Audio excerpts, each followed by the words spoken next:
ଗୀତାରେ ଭଗବାନ ଶ୍ରୀକୃଷ୍ଣ ସ୍ୱୟଂ କହିଛନ୍ତି ଯେ ଯେଉଁ ବ୍ୟକ୍ତି ସତ୍ମାର୍ଗ ସତ୍କର୍ମରେ ଚାଲିଥାଏ ତାର ଜୀବନରେ ଅନେକ ବାଧାବିଘ୍ନ ଆସିଥାଏ ସତ, କିନ୍ତୁ ତାର ଡଙ୍ଗା କେବେ ବୁଡ଼ି ନଥାଏ। ସୁନ୍ଦରତାକୁ ସଜାଡ଼ିବା ଅପେକ୍ଷା ସଂସ୍କାରକୁ ସଜାଡ଼ିବା ବେଶୀ ଆବଶ୍ୟକ। କାରଣ ସୁନ୍ଦରତା ଧୀରେ ଧୀରେ ଚାଲିଯାଇଥାଏ, ହେଲେ ମଣିଷର ସଂସ୍କାର ମରିବା ପର୍ଯ୍ୟନ୍ତ ତା ସହିତ ଥାଏ। ଯଦି ନିଜେ ସତ୍ ପଥରେ ଅଛ, ନୀରବତା ସହ କାମ କରି ଚାଲ, କୁଟ କପଟି ଲୋକଙ୍କ ଚିତ୍କାରକୁ ଧ୍ୟାନ ନ ଦେଇ ନିଜ କାମ ପ୍ରାଧାନ୍ୟ ଦେଇ କର୍ମ କରି ଚାଲ, ସମୟ ହିଁ ସେମାନଙ୍କୁ ଉଚିତ ଜବାବ ଦେବ।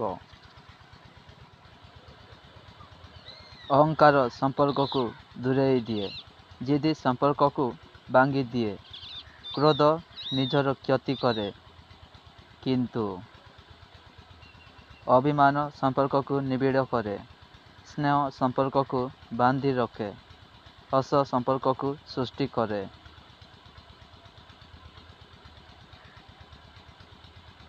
ରାସ୍ତାରେ ଚାଲିଗଲା ବେଳେ ତୁମ ବିଷୟରେ କେତେ ଲୋକ କେତେ କଥା କହନ୍ତି, ତୁମେ କ'ଣ ସେଥିପାଇଁ ଚାଲିବା ଛାଡ଼ି ଦେଇଛ କି?